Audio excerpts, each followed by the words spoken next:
Hey everybody, and welcome to another edition of the Squared Slice. I am your friendly neighborhood soda, joined by my co-host Dustin, the Neanderthal for today. How you doing?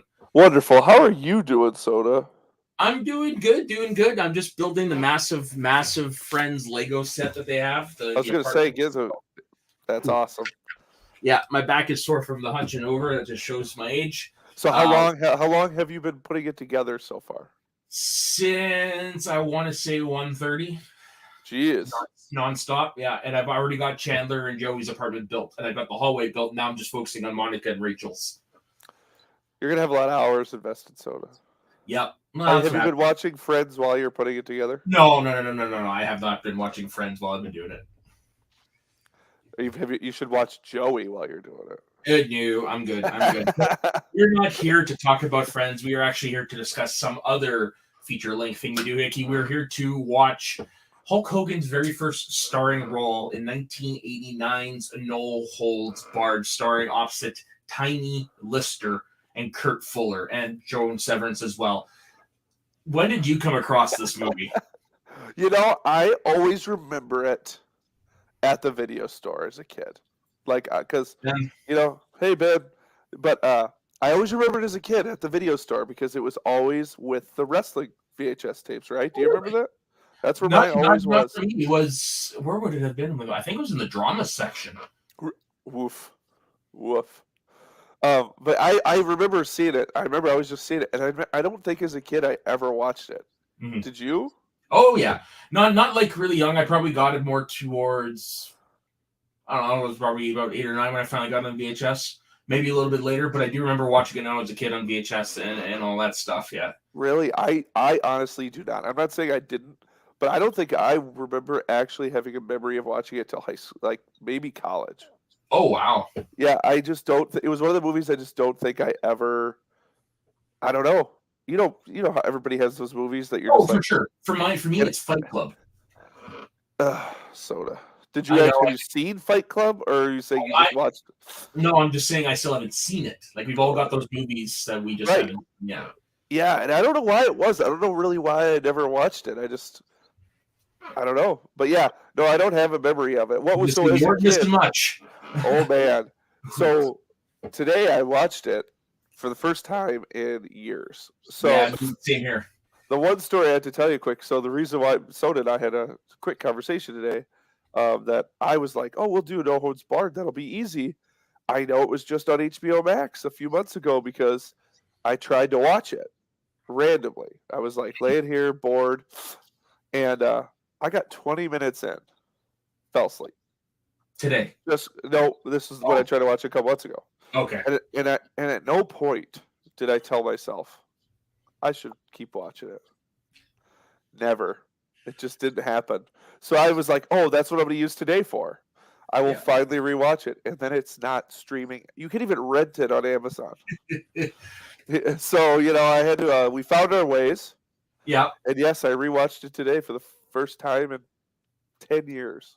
I bought it on DVD when WWE released it a few years ago just to say I had it, but it's for the first time in a long time I watch it as well, and you can definitely tell it's of its time. It does not age well.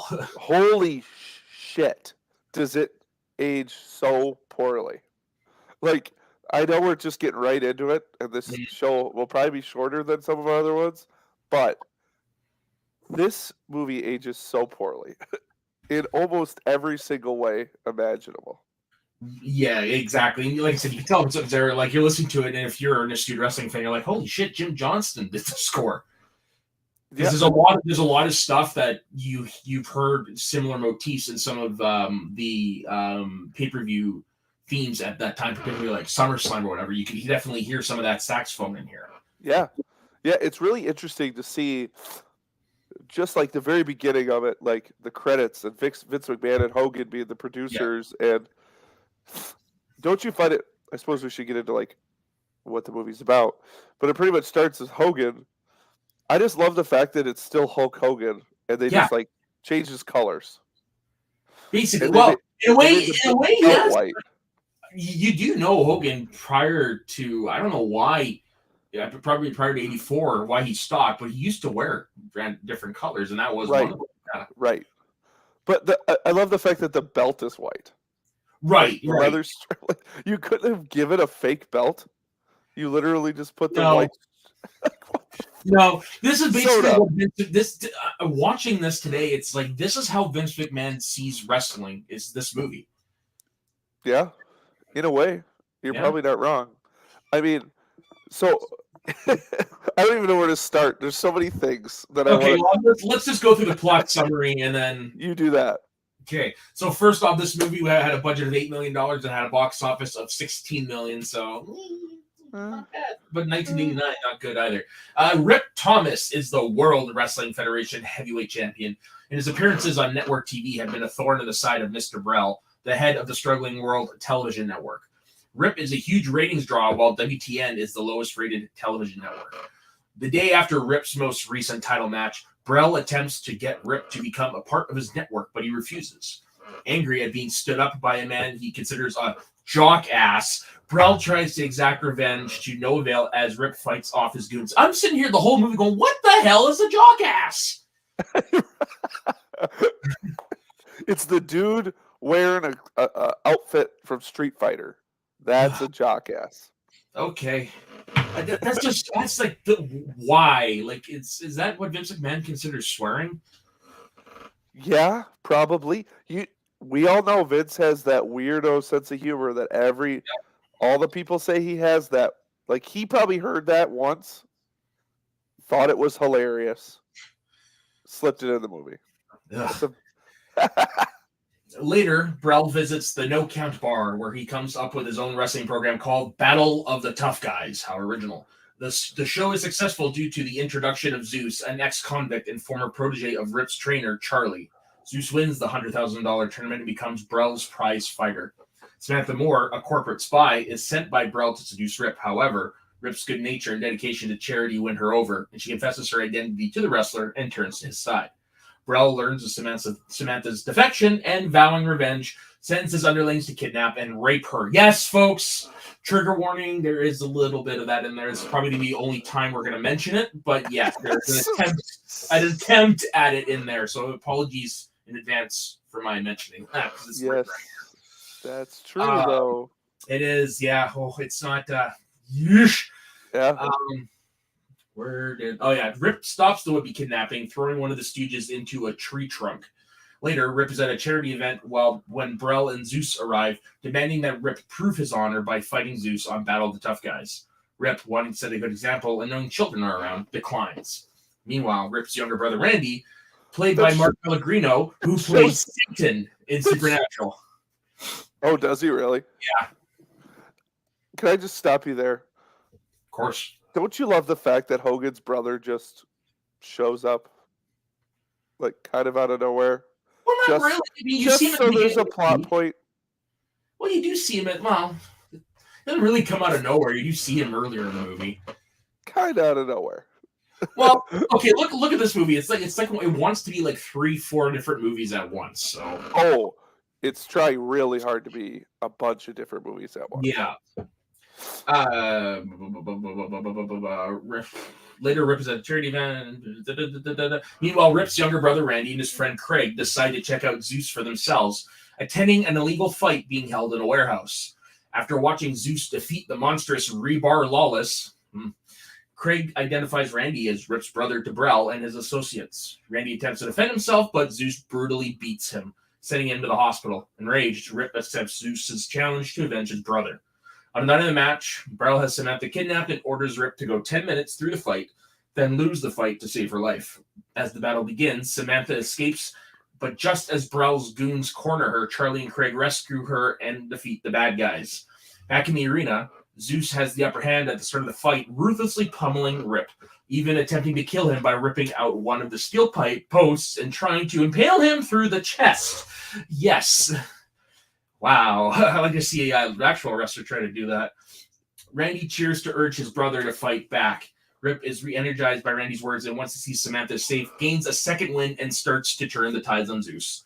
The fight destroys the ring, with Rip and Zeus continuing the battle through the stands as Brell watches from the control room.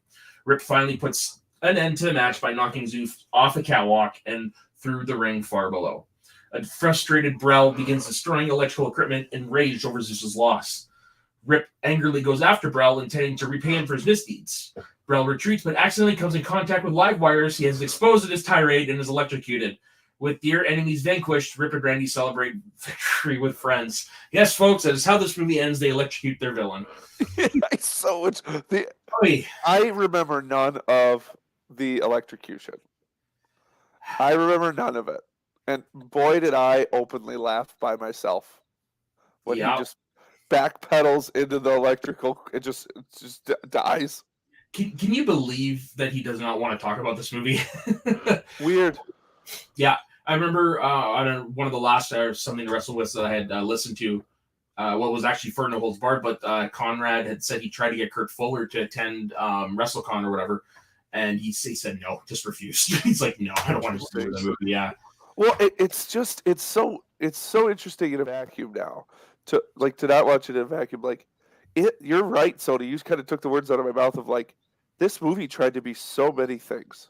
Yeah, it tried to be a superhero movie. It tried to be a revenge plot. Like it tried to be a love story. Yeah, it.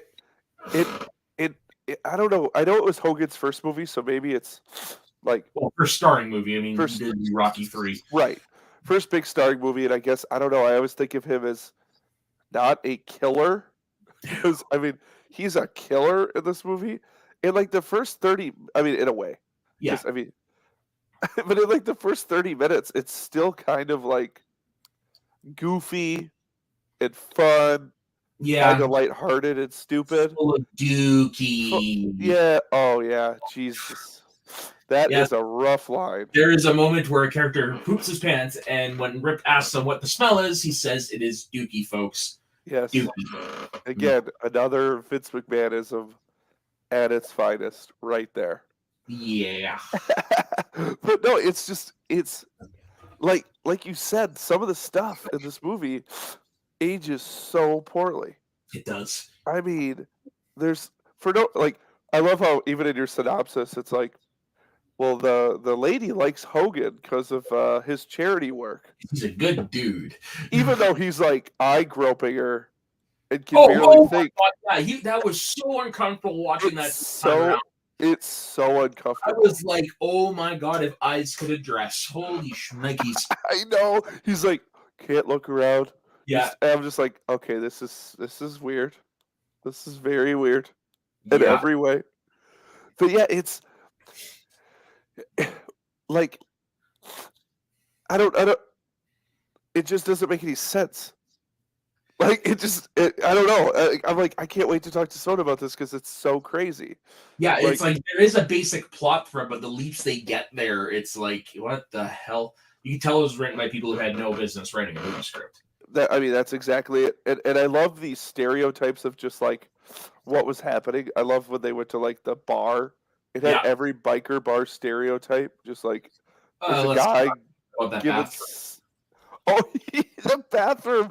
That scene's so stupid. Like teeny wieners. Yeah. Again, it's so juvenile. Even in 1989.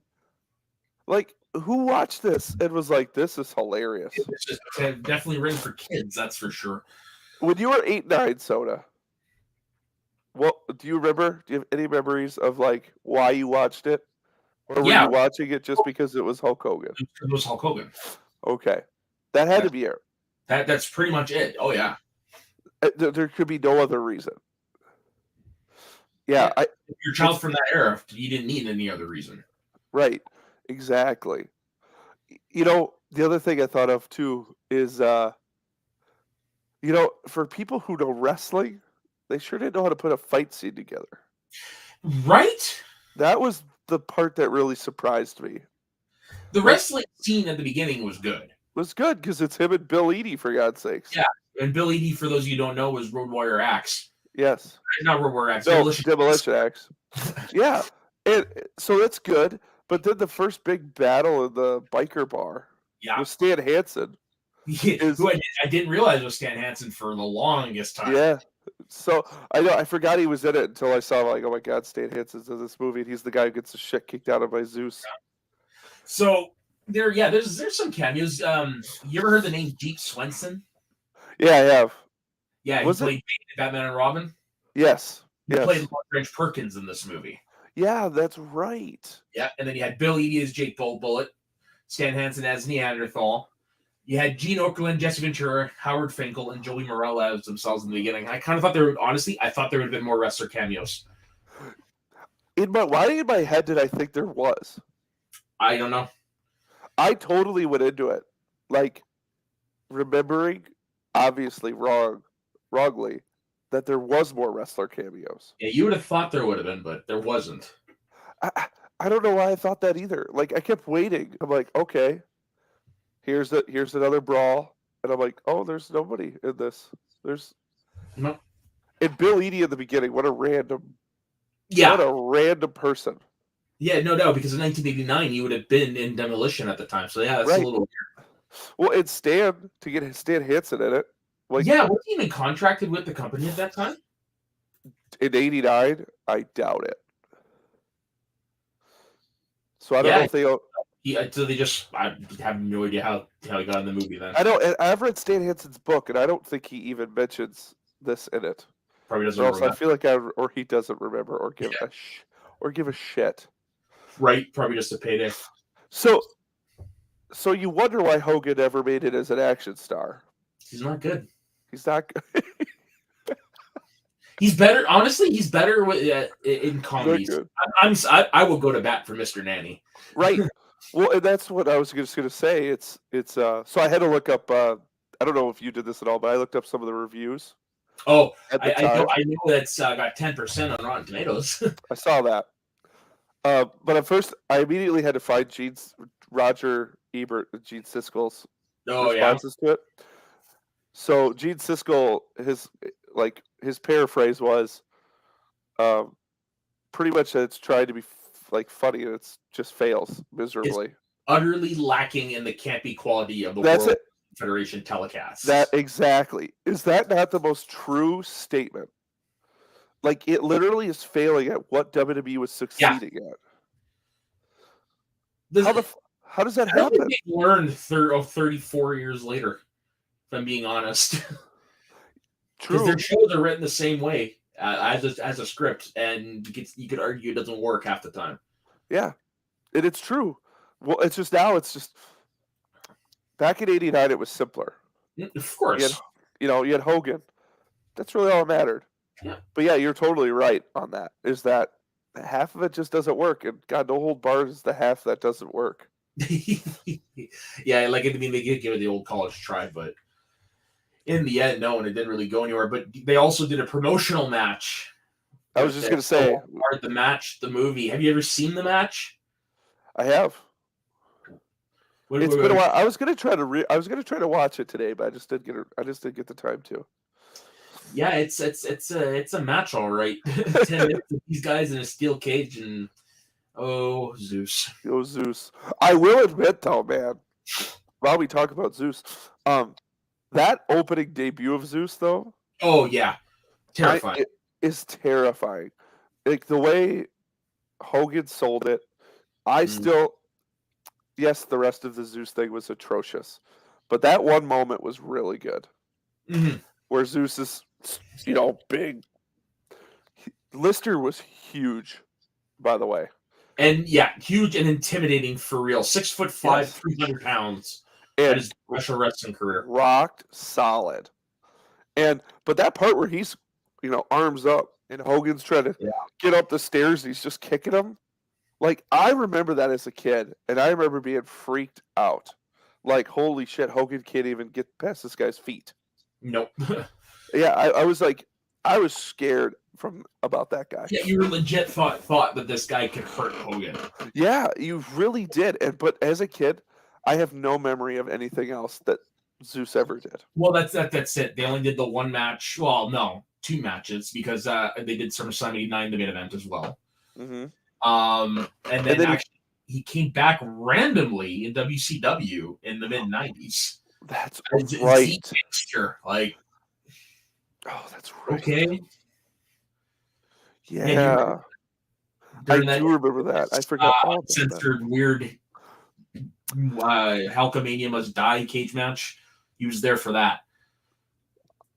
I do not remember that. It is the. So it's like a 3x3 steel cage structure. So it's like imagine 9 steel cages, 3x3, and Hogan and Savage had to fight their way through every one to get to the top. And it was like you had in one of them Arn and Flair, you had Taskmaster, you had the Giant. This weird hodgepodge thing. It's considered one of the worst things to ever happen in wrestling. How in the hell do I obviously have seen this, but I have no memory of that. I remember renting the VHS tape when I was a kid, but yeah, that was the last thing he did in professional wrestling was that little itty bitty run in March of '96. So did he have a match in that run? Yeah, he was brought in for that. For that thing right there. Yeah. Wow. Yeah, and this is who you had in it: Ric Flair, Arn Anderson, Meng, Barbarian, Lex Luger, Taskmaster, Z Gangster, and the Ultimate Solution. Z Gangster, that was his name? Yeah, that's what he went by, Z Gangster. Oh my god. Dude, it's so random, right? Like Zeus is the most random weird thing to like ever happen. But if you're from that time, you remember him though. There is this weird aura of Zeus in 1989.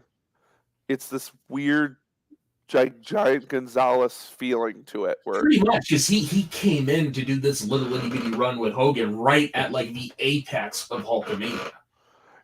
Right. And again, it goes back to that thing, like, they told you this guy could beat Hogan up. Mm. I mean, they never did anything with it. And, nope. And Hogan yeah, exactly. So what are your memories, only because I didn't rewatch it today, of that tag team steel cage match? Is it as bad as it? I remember it's like what you see in the damn movie. Savage is trying his best to make it work, but it's not really. Speaking of the movie, going back to the movie, is that ending sequence kind of the most... That's the only time in the movie I feel like I was having fun. Like, was the third act fight? Yes. Because I thought it was so goofy that it was fun. First off, can I also throw, before we move on? Yeah. I also love the fact that Tiny Lister or Zeus fought in that like warehouse. He just walked in and there was a fight there, and all the workers are just standing there with wrenches. What? Would you say no to a guy like that? I sure as hell wouldn't. Right, but it's just so funny that that's happening. But yeah, no, the ending scene is kind of awesome. Did you notice that it was in a 6-sided ring way before he ever did it? I did. Didn't they mention it earlier in the movie too? Something like about the 6-sided. Maybe. I'm pretty sure I heard it and it perked my ears. Yeah. Because I was like, oh, that's interesting. And then you see it and you're like, oh my god, a 6-sided ring. Yeah, way before TNA ever thought about it. Wow. Yeah. Well, and then they did that, which again is something I just didn't remember. I didn't remember any of the end of the movie. I mean, really? Zero of it. Yeah, I really didn't. Is when Zeus gets put through the ring. Oh yeah! Oh wow! Which is hilarious. It is like, oh, is he dead now? Oh, that's one way to kill him. He's just dead. He falls like 4 feet in a perfectly round circle. Perfectly round circle. I'm so glad they fixed that by the time they got to those stunts in the late '90s. Right. I know it did make me think of Brock suplexing Big Show. Oh, that one time. Great spot. It's a great spot. Just one of the best spots I've ever seen. I was watching that live. Really? Yeah, I watched that one live too when it happened. Yeah, I remember like standing up and like doing the like, oh my god, I can't believe it just happened thing. Yeah, it was crazy. Funny Zeus story. So I went to obviously he's passed away now, but went to a Comic-Con type thing years ago. Yeah. And get there, and Zeus, Tiny Lister's there. And I'm like, I'm going to meet him just for Zeus, right? And so I'm kind of walking, doing the thing, and somebody's selling posters. Obviously, the artist, super smart, has posters of all the people that are guests, hoping that people will buy them. He had a sweet Zeus one. And it was Zeus's, profile with the big Z. Yeah. Super. I'm like, oh, I'm buying this. totally having Tiny sign this fucking thing. Yeah. So I go up, he has a big line, and I'm like, all right. And then there was a panel of somebody I wanted to hear. So I'm like, all right, I'll go to the panel, come back out, go get my Zeus autograph. Yeah. Come back. They're like, oh, he's on a break. He'll be back. I'm like, okay, cool. Waiting around, kind of waiting around, piddling around. It's been a while. And I finally like walk up to the person and I'm like, where is he? Oh, he's done for the night. And I'm like, that asshole. Oh my God. Missed him. Never got to meet him. Debo, why Debo? I know, Debo. Speaking of, that's his best parts ever. Oh, easily. Right. You can see either that or as the president in The Fifth Element. Oh my God, he is the president. Yeah, I was like, Zeus, really? That's right. Dude, you talk about a dude who showed up randomly everywhere. Yeah. I also think of him in Austin Powers. I was going to say, yeah, it's probably not his most memorable role, though. It's probably in The Dark Knight. That's probably the one he's most remembered for. Oh, yeah, probably. He's the prisoner that just throws the freaking trigger out the window. Yep, that's right. Yeah. Dude, isn't that funny to be typecast as like, you're like the big, like prisoner dude? Because he was the prisoner, and I was thinking of him in Austin Powers when Dr. Evil, Little Evil. Yeah. And he's the one that like stands up to Dr. Evil. Yep. Hard Dog Life. Great. Oh, yeah. Oh, and that's right. He's in Little Nicky as well as one of the brothers. Oh my gosh, yeah, he is in Little Nicky. Do not like that movie, but yeah, I remember him being in there. Well, at least he had a little bit of a career post. Yeah. No Holds Barred. Yeah, no, he did all right. The greatest movie to ever exist. Yeah. Oh, I'm so glad we got better wrestling movies to talk about. Me too. Do you have anything else to say? No. No, I don't really. And this is a short movie, so it's going to be a short review. Hey, it is what it is. Was it 93 minutes is how long the movie was, I think. Pretty quick, which is good. Dude, Soda, I was watching it. Yeah. And I was like, right when the Zeus part where he shows up to that Hogan at that charity event, which almost didn't make any sense. I like scrolled and I'm like, how much of this is left? And it was like still 30 minutes. And I'm like, oh my God. Really, for me, it breezed, but mostly because I was building my friend's set too at the same time. I was just Soda. You should be attentive and watching. No Holds Barred. Hey man, I can multitask like there's nobody's business. Oh, I also want to throw out there Jesse Ventura's hair. Oh yeah, Jesse Ventura in '89. Jesse Ventura in '89 is the best. It's so awesome. I remember before we sign off. I do remember when I was watching this as kids. Like, why is Mean Gene doing the announcing? Like, I didn't get that. But now, as an adult, you're like, well, you used to actually do announcing, so I get it. Weird. It was weird when I was a kid. Yeah. Well, now, Soda, the only thing you need for your collection behind you is a white title belt. I know they do sell them with different colored straps. No, possible. I'm surprised WWE hasn't.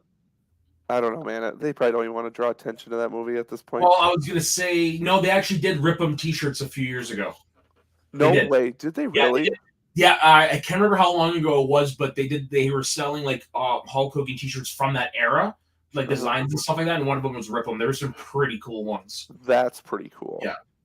Okay. Well, then I'll give them credit for that because that's cool. But yeah, no, I'm sure you could get a white strapped Wing Eagle belt. Like they have other types of belts, so. Yeah, I wouldn't be surprised. Well, one day we're going to sign on and there's just going to be a white strap. Oh my God, yes. I love the fact that was just cut to the end. Yeah. Ooh. That's going to be our new sign off. But yes, wrestling fans, don't watch it. It's a bad movie. No need to ever watch it. No, unless you want to watch, unless you like a nostalgia trip or something. That's the only time I would recommend watching it. But for any newcomers, no. I don't even know if it's worth that. Really?